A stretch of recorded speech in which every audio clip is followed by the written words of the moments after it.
Uh-oh. Sounds like somebody's got a case of the Mondays.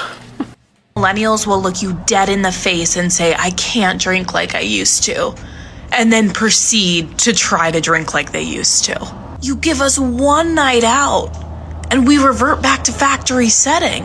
10 minutes in and we're harassing each other, bullying each other into taking shots. Don't even get me started once the 2000s bangers come on.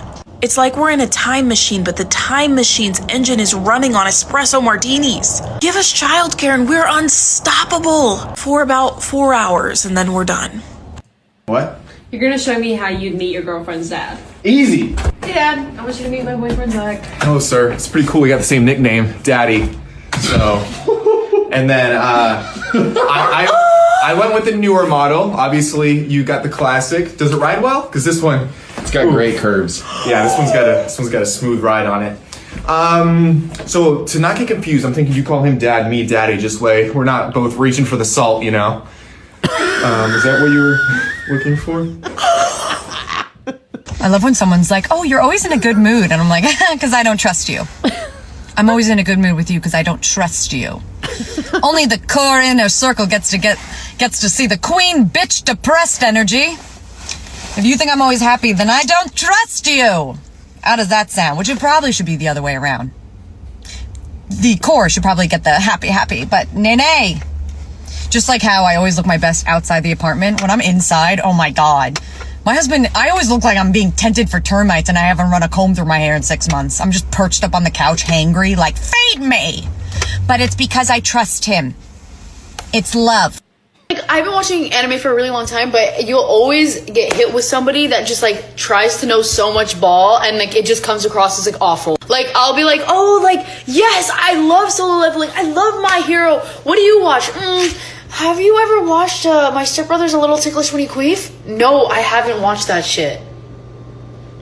Like, are you dumb? And then they look at me like I'm the traitor, like I'm the imposter. Like I can assure you I'm not. Okay, but why is it called scissoring and not lip syncing? Let that shit sink in.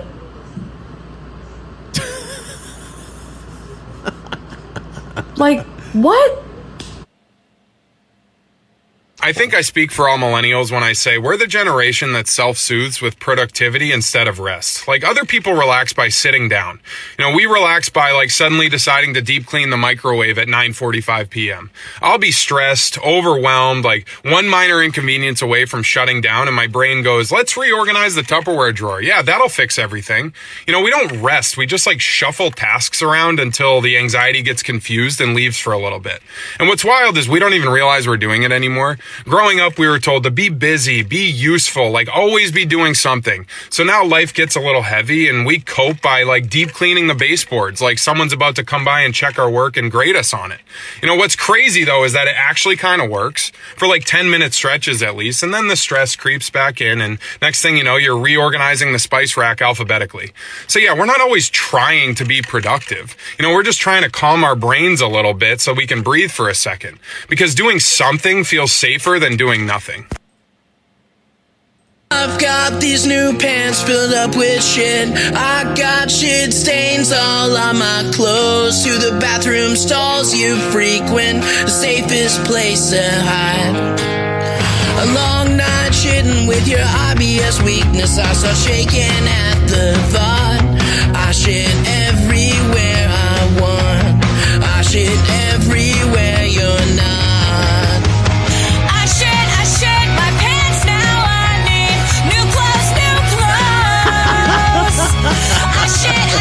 my pants now. I need new clothes, new clothes. I just wanna shit my pants so badly. Well, I shit them every day. I just wanna shit my pants so badly. In the worst way. Let me ask you something. When you come in on Monday and you're not feeling real well, does anyone ever say to you, sounds like someone has a case of the Mondays? No. No, man. Shit, no, man. I believe you get your ass kicked saying something like that, man.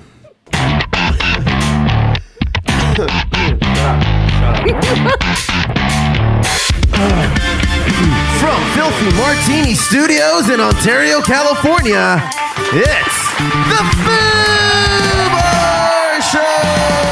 Hey, what is up, everyone? I am Josie. And I'm Steph. Thank you all so very much for listening into the Foo Bar Show.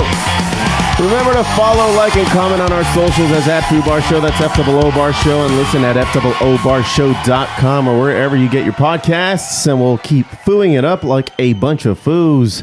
Ain't that right, Steph? That's right. Steph? Yeah. I want to shit my pants. No. Dude, that was a jam. that was epic. Yeah. That was really good. You should see the video. It's 10 times funnier. Oh, damn. I didn't see it. And it's a basic, like, these two friends, maybe brother and sister even, outside, like, I guess in front of the garage or something. It's just as simple as that, but it's just this really big fat guys.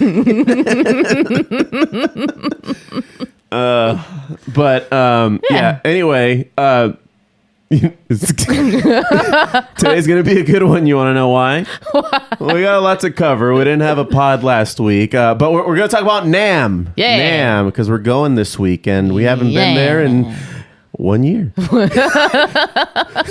since the last one. That's correct. For those, and we'll talk about it in a second, but for those who aren't familiar, NAMM is the National Association for Music Merchants, and so it's like a convention for everything music, or at least music equipment related, or that adjacent. But it's been a wild couple weeks. I've been under the weather, so if I sound like my nose isn't working, or like I've been smoking for 15 years plus, it's because I'm a little under the weather. Yeah. It's because it isn't working. Right. How's it going, Steph? How are you? Oh, good. I just did a little nothing today. Oh, hell yeah. That's the best kind of day. Yeah, because you know me, I'm always running around. Like, I gotta do something. This needs to be fixed. Whatever. I gotta do laundry. I gotta clean floors. Yeah, you're whatever. pretty insane. Yeah. I had some sake, and then Damn straight you did. I started watching this show on Netflix called His and Hers. This is a detective crime thriller drama. Okay, yeah. And it's a short series, and I started watching it, and then I fell asleep on the couch. And then when I woke up, I was like, there's only 2 more episodes left. Sounds good. I finished the whole thing. Oh, wow. Today. Yeah, that's what I did. Damn, so that's what you did. Okay. That's pretty cool. Yeah. Steph, did you hear? Did you hear? Did I hear? Have you heard? Did you hear about the loose monkeys? The loose monkeys? Is that what you're calling your bowel movements now? Because Wow. yes, I've heard that. All right, moving on. No, loose monkeys in St. Louis. Steph, St. Louis officials have been dealing with reports of Vervet Monkeys, or Vervet, I don't know, running loose around O'Fallon Park since January 8th, and the situation has gotten even more ridiculous because people are, like, trolling it. They've been spreading AI-generated monkey images and fake sightings online, so it's making it harder for the officials to verify what's even real, based on what people are putting out there. So they're shifting focus from like catching them to figure out who owns them, since owning monkeys is illegal under that city's ordinance. But pretty hilarious. I need to know more about these monkeys. Like, who's just letting their monkeys out? That's the new summer song for the year. Who let the monkeys out? Who let the monkeys out? You know what? They're a lot smarter than we think. They let themselves out. That's really what happened.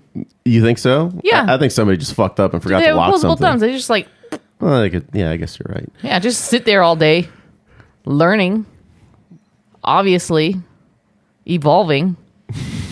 I just like that St. Louis has been getting trolled by like an animal side quest. It's pretty funny. Anyway, enough of that bullshit. NAMM, let's talk about it. NAMM. Again, the National Association for Music Merchants. It's in Anaheim Convention Center. It always is, or it has been since, I think, ever, really. and it's the 125th year. Wow. Anniversary. Milestone. So it's they're making a big deal out of it, as you can imagine. Here, I got some notes I kind of wanted to cover here, but just the basics. It's going to run from the January 20th to the 24th, 2026. We're going to be there Friday, Saturday. Yes. Which Yes, would be yes, what? yes. The 21st? No, That- the 20... 3rd and 4th. 3rd and 4th. Okay. Oh, yeah, right, because, there's 2 days of convention. No, 3. There's And 3 days of convention. Yeah. Inside, Here we go. outside. 5 days of events, but only 3 of those are the exhibits in the convention. Yes. Correct. So it's based on the 5 days. It's education, concerts, special events. There's 3 days of exhibit floor brand activations and gear drops from all the companies that you can think of that are either live audio, DJ, musical instrument, every kind that you can think of. Some that you've never seen before in your life because it just got invented this year, and that's why it's at this convention. Pretty sweet. Even if you're not filming gear nonstop while you're there, you can always grab these really cool artist moments. There are all the brand booths, and you can just kind of check out what they've released since the last release. Weird inventions, and you can make the best thing we saw today type of clip if you take your camera with you. Yeah, definitely a lot to do. Also, if you're a music educator, there are going to be events and education sessions on the opening day that you can check out. And it's all across the board. It's how do I mix and master music on a DAW, or how do I navigate through the business side of being a musician, or even just talking about a new type of software or plugin that was released. Yes, things like that. Yeah, and then NAMM, like we talked about last year, is really big with promoting music within schools and the community. Yeah. So they try to showcase a lot of that as well. So we're looking forward to it. And you could see some famous people just walking around. It's freaking cool, man. Oh yeah. I know that's part of what blew your mind last year, right, Steph? That was the first year that you've gone? It was the last first year, and I'm just these guys are just walking around.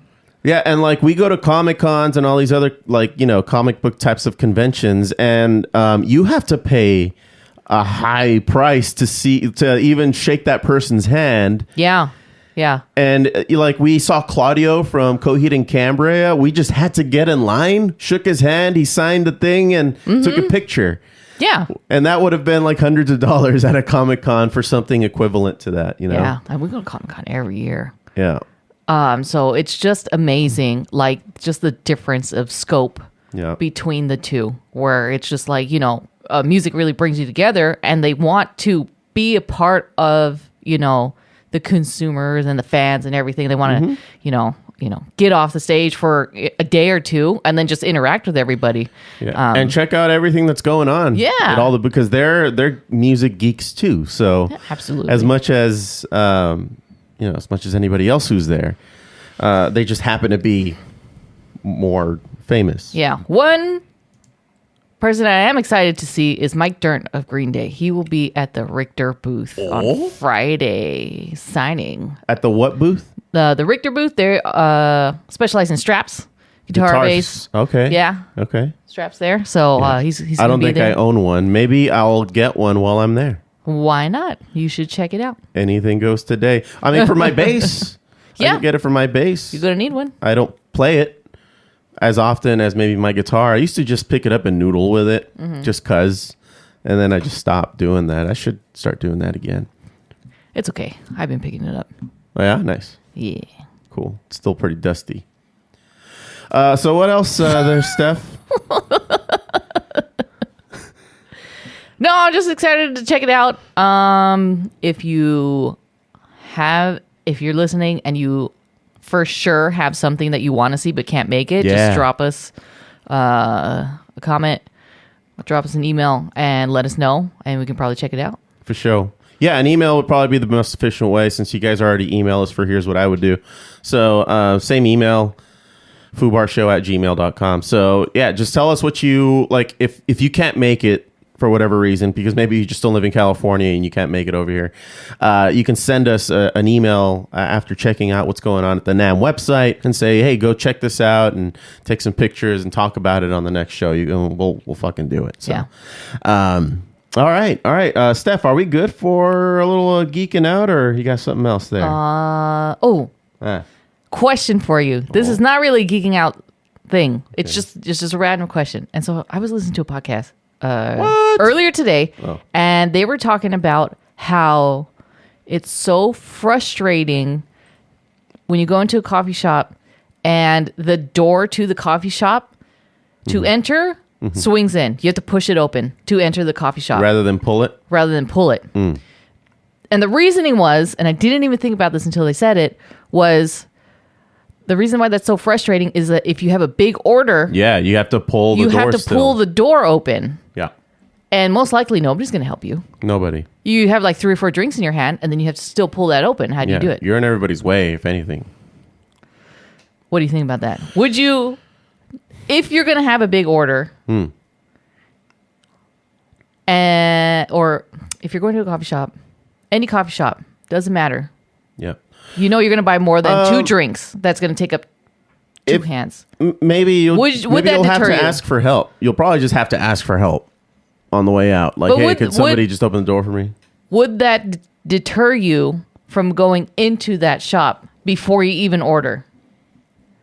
Knowing that detail, knowing that detail. That's that nitpicky ass detail. Is that a deal breaker? Oh, I'm not going to go into this coffee shop. Now that you've made me aware that this may happen to me because I may be going in, putting in a dozen orders, and then I got these like huge freaking trays, and you know me, I only make one trip. Yeah. Oh no, there's no going back. There's no going back. I'm not. No. I'd rather everything spill over than me having to take another trip. Yeah, I guess that would be my answer there. Yeah, I would stay away from that fucking place. I don't trust them. I don't like anything about them.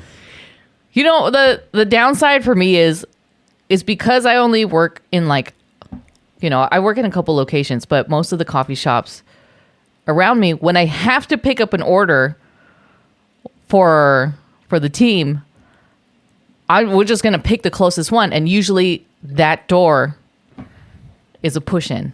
And so I'm carrying, they actually pack 8 and 8 in 2 large paper bags, right? So I'm carrying 16 drinks.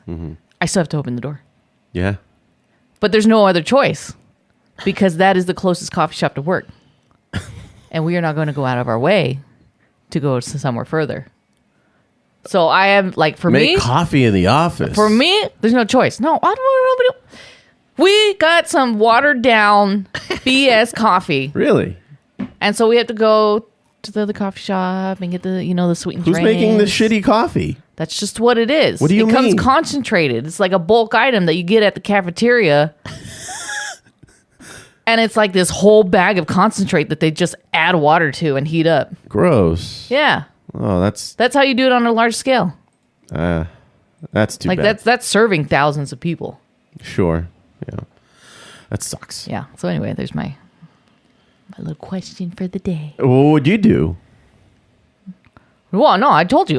We have no other choice. If we're going to get coffee, a good coffee, you're gonna do it. We're gonna pick the one closest to work. Because that would be the only time that I'm getting a large order. If I'm just gonna go to a coffee shop by myself, I don't know. It doesn't matter. I'll just go to the drive-thru if they have it. Yeah. You know what I mean? Yeah, I get that. All right. Yeah, cool. I don't like it. Geeking out? Sure. Jesus, dude. Geeking out! Whoops. Geeking out! Geeking out! Geeking out!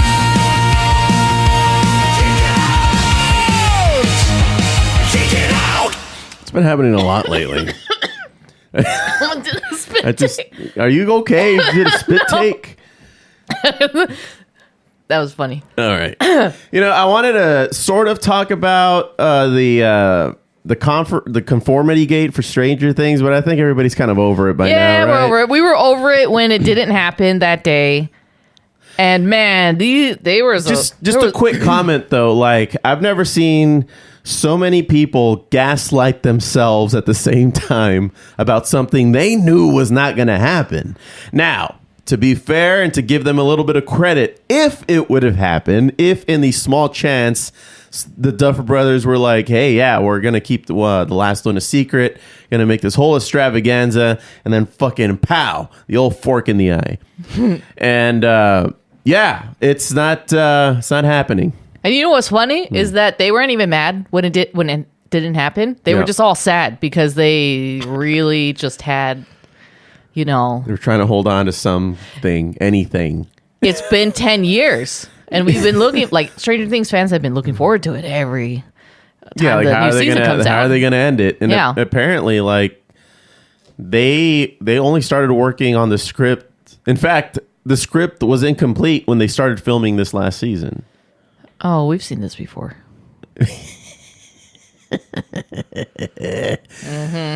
I mean, it was good. It was passable. Like I said in the last episode that we did, I enjoyed it. I still enjoyed it for what it was. If anything, it paid a really cool homage to the 80s, because even 80s movies were like, so what about this plot hole? Things like that. Loaded with plot holes. Yeah. But the ending is so good. Mm-hmm. Or so dramatic. Some people fight me on the good part. But that you just forget about all the plot holes until you start thinking about it again, or until you rewatch it. And it's like, what's going on there? Yep. But anyway, moving on. We started watching Paradise. We saw the whole first season. Oh my God, that's so good. That's been out. Like, how come nobody told us about this show? Like, it's been out now for a couple of years. Yeah. And in fact, season 2 is going to be coming out on February 23rd. They're going to drop the first 3 episodes, and it's on Hulu, by the way. If you don't have Hulu, I think Hulu's now being absorbed into Disney Plus. That's where we picked it up. Oh, is that Disney where Plus, we saw yeah. it? Oh, there you have it. Yeah. So James Marsden and the other guy. Sterling K. Brown. Oh, there he is. Yeah. He's really good. He can carry any genre. Yes. Like I was saying that he's the next Denzel. Okay. Yeah. Like early Denzel. He's a young Denzel. Yeah. And the guy, he just made movie after movie. Everyone was a freaking banger. Yeah. Yeah. And that's what this guy's going to be, I think. This one's a solid show. If you like the, murder mystery type. Yeah. It's like Fallout meets West Wing. That's a good description. Yeah. Fallout meets West Wing. Okay. Yeah. I can see that. Yeah, because it takes place. I don't want to give away too much if you haven't seen it, but I don't know. Let's talk about it. Fuck them, right? It's been out long enough. We're the ones that are behind. Okay. Right. But if you haven't seen it, it's been out for 2 years. It's not like it's just got released and we're spoiling something. It's been out. So yeah, it's about it's post-apocalyptic, but you don't know that until a few episodes in. Like, they're in the city. The president is assassinated in the first episode, which is James Marsden, Cyclops, and he keeps coming up as flashbacks throughout the show, and there's tons of flashbacks.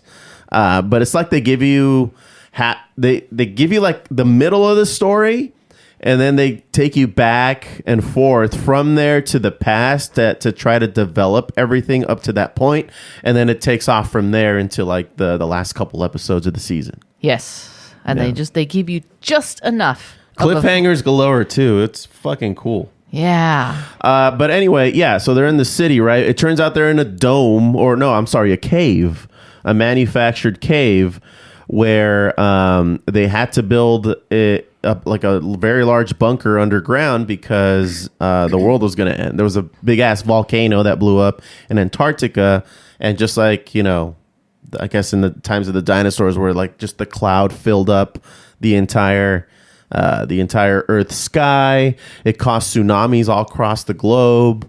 thing, and then people or governments were getting antsy about like resources and having enough to feed their people, and so they started just declaring war on each other, like in a matter of a couple of days. Yeah, no, it's not even a couple of days. It's just a span of a day. Yeah. And, nature always wins. Yeah. And so, yeah, this selected group of people go into this place underground, and it's pretty much paradise. Yeah, that's what they call it. Highly recommend, if you haven't seen it, like us who are very behind. I didn't even know this was a show. It was nice to see April Duran. She's been on the show before. Yeah. She was there as an extra when the right before like the president was going to give the speech to the world, saying, "Hey, yeah, we're all in trouble. If be where you need to be before the world ends." So here's a heads up. And he did stir up a shit ton of chaos, but he thought it was the best thing to do. Yeah, I like there's James Marsden's character because he has a lot of the humor, and he brings like the lightheartedness to a very serious situation without it being like distasteful. If that makes any sense. Yeah, no, yeah. He's trying to be as professional and composed as possible because he's, after all, the U.S. president. Right. Yeah. Yeah. So, and then I like a lot of the song references too. It's just good soundtrack. But I wish that shows would get licenses for the actual original song instead of just having somebody cover it and then paying for that. Because the originals are great. Yeah, well, especially with the classic rock songs. Probably don't have the budget for that. Okay. So they just had somebody cover it and record it. Oh man.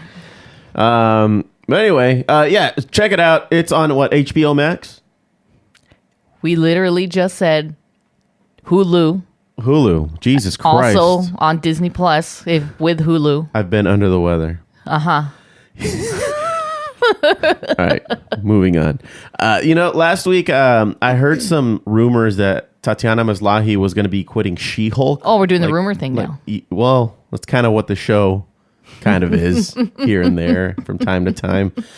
But yeah, there's a story floating around that Tatiana Maslany quit her role as being She-Hulk, and she has, at least recently, mocked the rumor publicly. So she was pretty much just joking about it, basically making it clear that she quit. But it's not a confirmed thing. And she went on the, what was it? Was it the Comedy Bang Bang podcast? Where she talked about where, like she was saying, oh yeah, I quit. I told them like I couldn't. Like, I wasn't about to take their money. I hate working with Disney, but she said it super sarcastically. So, yeah, I don't think she's leaving. Yeah, well, I never believe those rumors. You know who used to do that a lot? The Foo.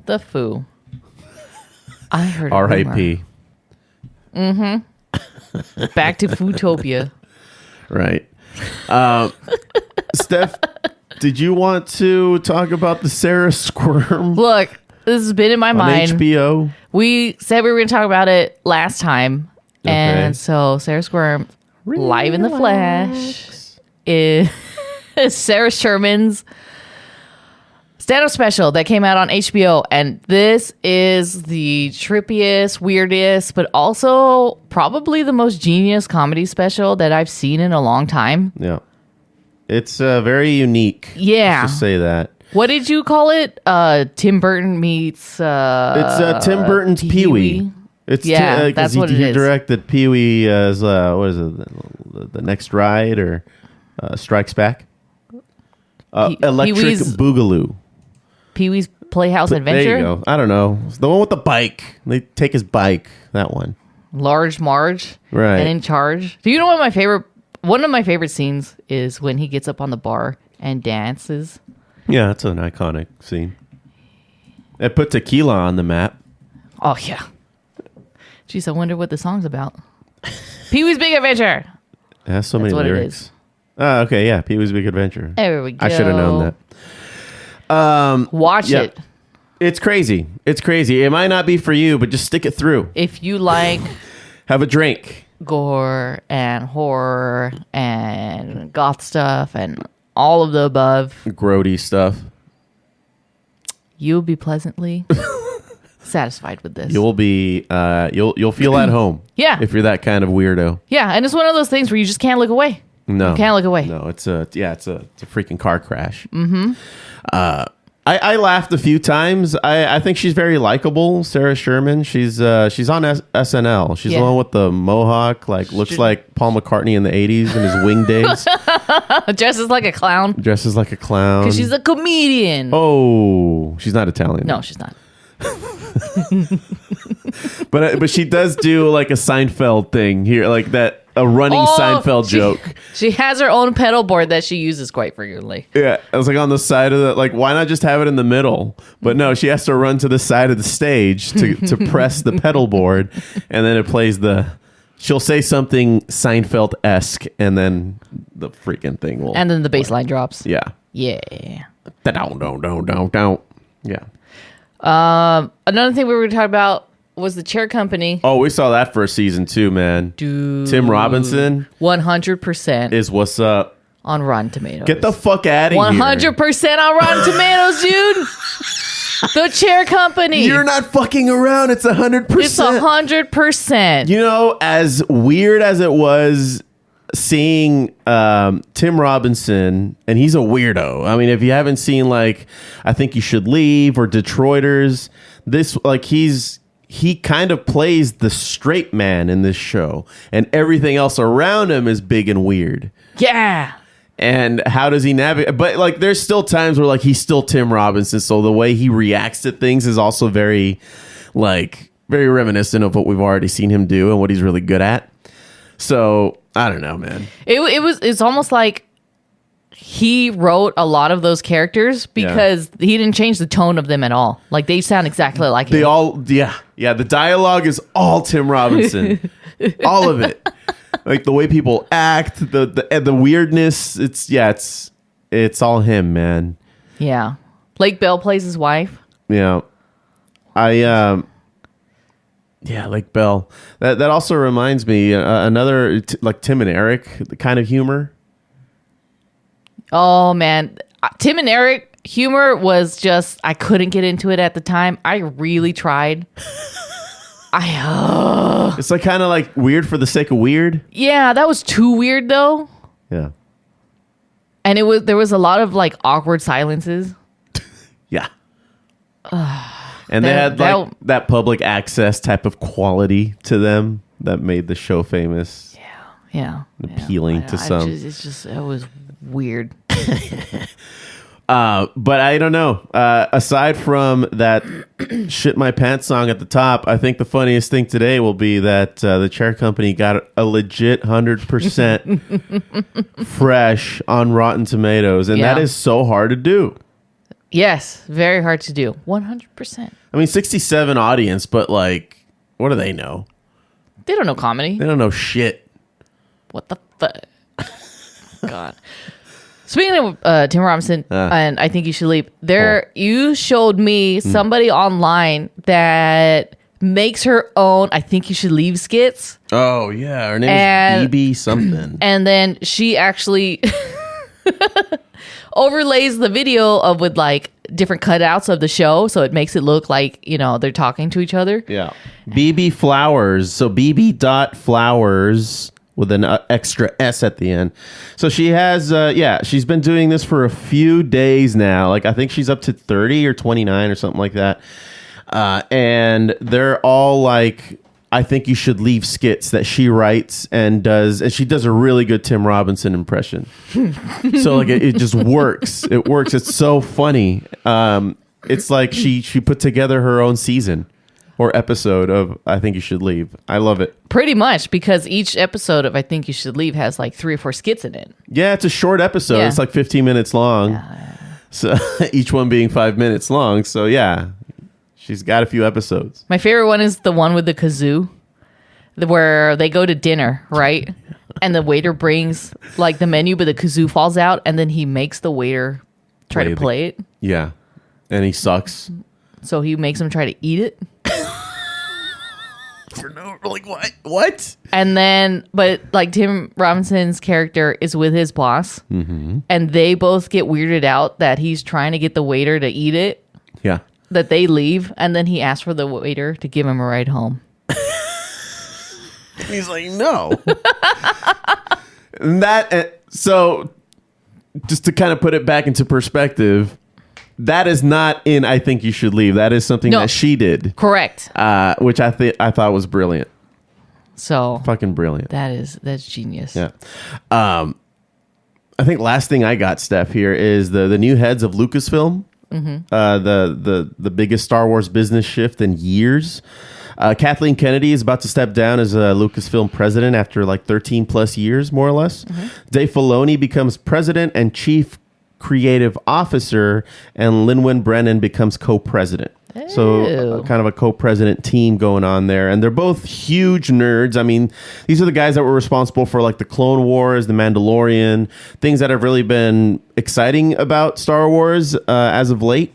So, you know, it's, I think, at least the way the Business Insider article framed the movie as, or the move, I mean, as Disney's trying to like avoid oversaturating Star Wars, bringing the franchise back to event status theatrically rather than just here's something Star Wars like every day, and stop repeating Marvel's content overload mistakes that I think was hurting Star Wars. I mean, people were just trashing the Han Solo movie when that came out. I thought it was fine. I thought it was fine as well, but I think that there were so many expectations, and I think that a lot of people sort of felt betrayed about how they did Han in some way, shape, or form. It just wasn't as exciting as you would imagine it to be. I don't know. I don't think a lot of people wanted like a prequel. Because there was 2 months, or there was too much going on at the time. Yeah, it's like, oh, why are we getting this? I don't think it was the right time. Maybe that's why it didn't do so well either. Yeah, but you know, now we've got Filoni, and I kind of trust him. Like he's a big Star Wars guy, so he'll kind of like do it right. I think. I hope that they consider just redoing the sequels. Do you know anybody who defends the sequels? No, the prequels are way better than the sequels. Yeah, and even when those came out, people were like, "Oh, these aren't great." Well, no. But now it was like, yeah, everybody's really into them these days. Right, because now that they've had a chance to rewatch it, they now appreciate it. Yeah, it's really good.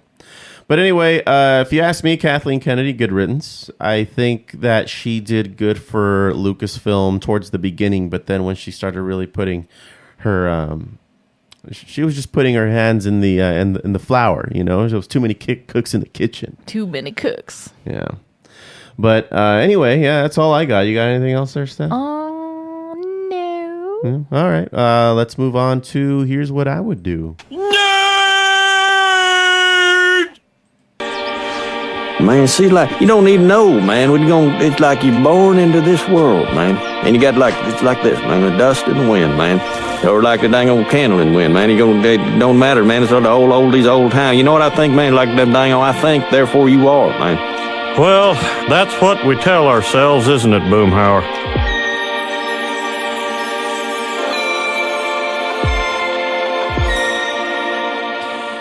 It is time for Here's What I Would Do, the segment where your drama becomes our delight. Send us your dilemma, disasters, dirty laundry, dating debacles, and we'll dish out some dubious but dazzling advice.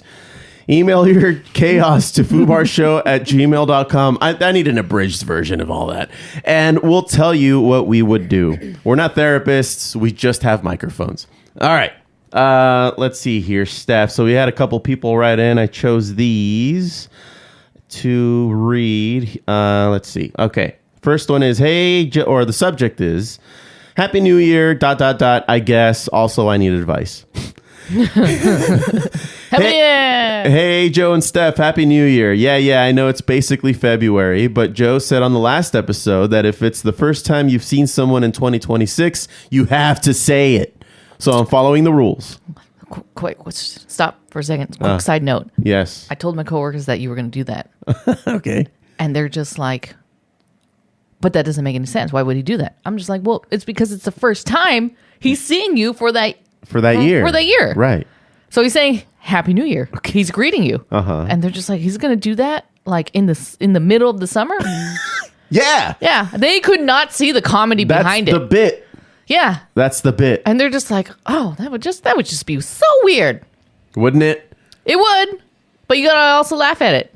But that's because the that's point. the point. That's the point. All right, so this is Aliexis in Ventura, 32, female from Ventura. All right, so here's my problem. I started doing dry January, and it's going well. Except now I'm realizing like 60% of my social life is built around grabbing a drink. My friends are cool about it, but every hangout is still at a bar, brewery, or somebody's place where everyone's drinking. I don't even feel tempted. I feel like out of the loop.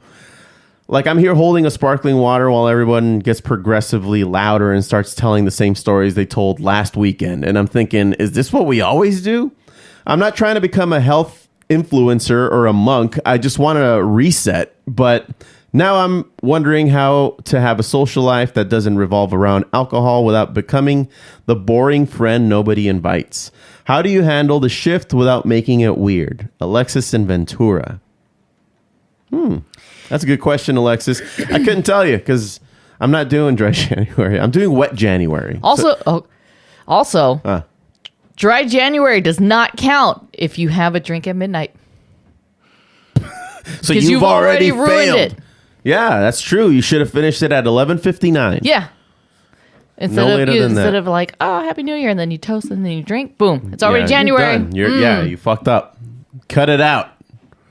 I can't drink tonight. Grow up. In regards to this, I have friends that don't drink and everybody hates them. No, they do stay a little bit more quiet as we progressively get drunker and louder. But yeah, honestly, I feel like they are keeping an eye out for us at the same time. Right. Because they chose to be there. Nobody dragged them into it. Right. So yeah, and then they enjoy the environment. So they're there They know what's for up. the company, not for the alcohol, and that's what I respect about them. Like they don't need a drink. Yeah.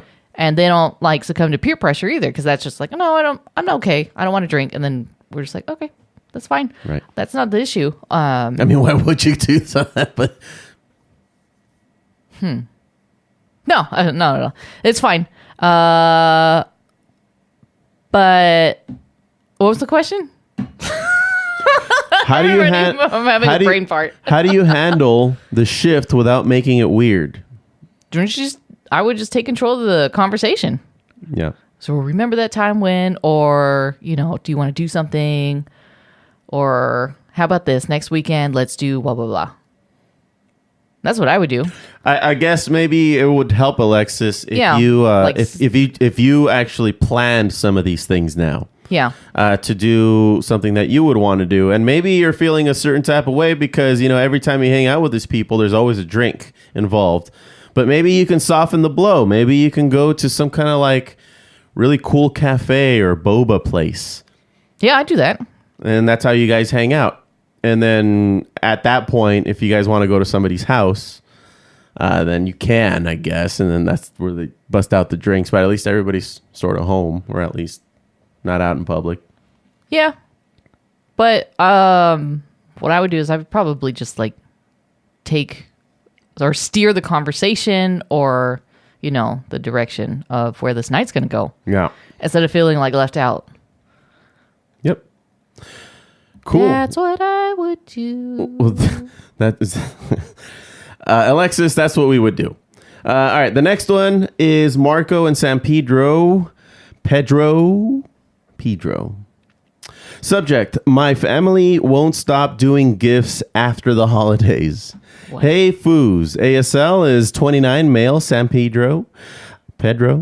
So my family is the kind of family that drags Christmas out forever. Not just decorations. I mean, gift giving. We did Christmas. Cool. Then my mom, 57, female, randomly. Obviously. Just kidding. You don't know that. No, I don't know that. Sorry.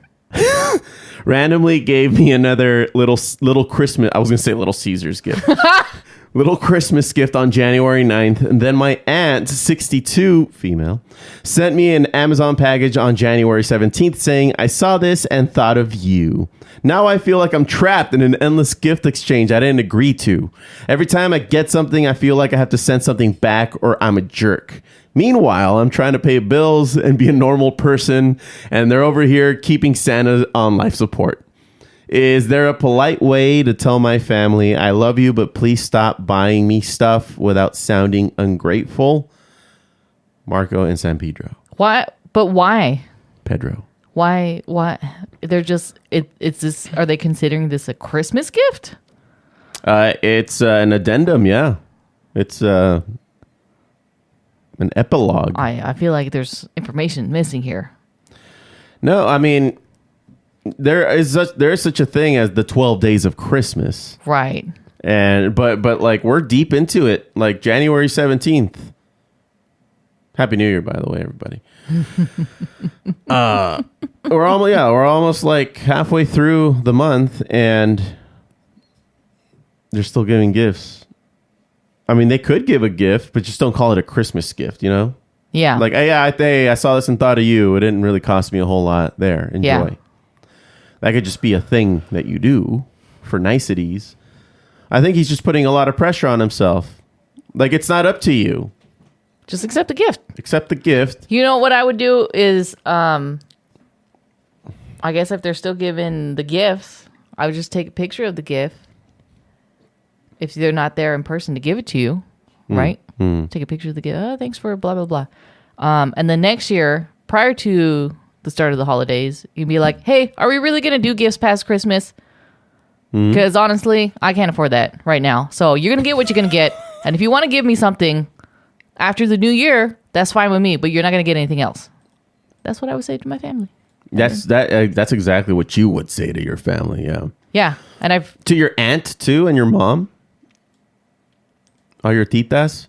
Yeah, probably not that aggressive. I'd obviously be a lot more nice. Yeah, how would you say it to a tita? Can we not do? Can we just not? Can we not do gifts past Christmas because I really just can't afford it. However, if I said to my mom's like, nah, you gotta stop that. What is this? I'll accept whatever you're gonna give, but yeah, don't call it a Christmas gift, ma'am. Thanks. Yeah, that's fair. Yeah, man, there you have it. I think I was gonna call you Pedro. But Marco and San Pedro. Pedro? Yeah. I think that's pretty reasonable. Do that. Do what Steph says. That's what she would do, at least. That's what I would do. We're not supposed to be telling them what to do. Yeah, it's just what we would do. That's what we would do. So there, yeah. So take notes. What you would take note of that from that information. Then do what you need to do to get it done. Man, see, like, you don't even know, man. It's like you're born into this world, man. And you got it's like this, man, the dust and the wind, man. Or like the dang old candle in the wind, man. It don't matter, man. It's all the oldies, old time. You know what I think, man? Like that dang old, I think, therefore you are, man. Well, that's what we tell ourselves, isn't it, Boomhauer?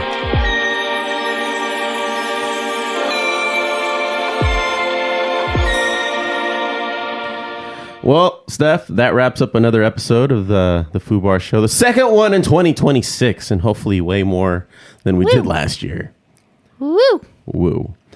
You got anything else there, Steph, before we tell everybody to go enjoy their day and such? No. Enjoy Martin Luther King Day, because this comes out on Monday. Oh, yeah. For those who have a day off. I don't. Drink. You can drink. 3-day weekend. It's a 3-day weekend, man. And I got sick yesterday on Friday because today's Saturday as we record this. So I didn't go into work. So it's for me, it's kind of a 4-day weekend. But hopefully this whole my tonsils were the size of grapefruits. Yeah, man. You had to go to urgent care. Yeah, that was not fun. Anywho. So yeah, and I've just been struggling with my voice for like, it's just so much. I feel like you've been struggling with that for like 6 months already.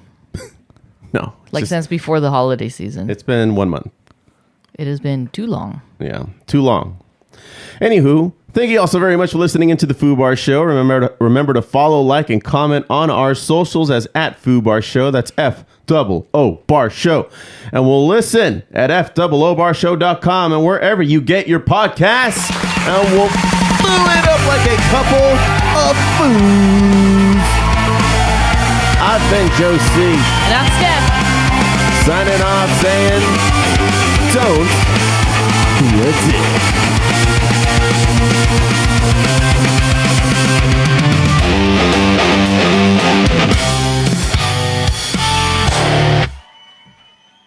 Fuck, man. Thank you, guys.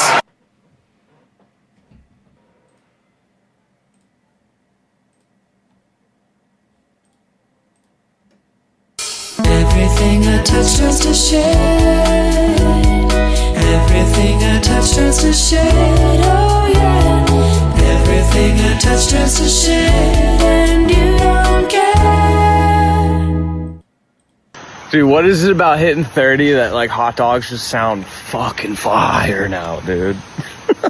I never used to be down with the dogs, but now that I'm like 30, I'm a glizzy goblin, brother.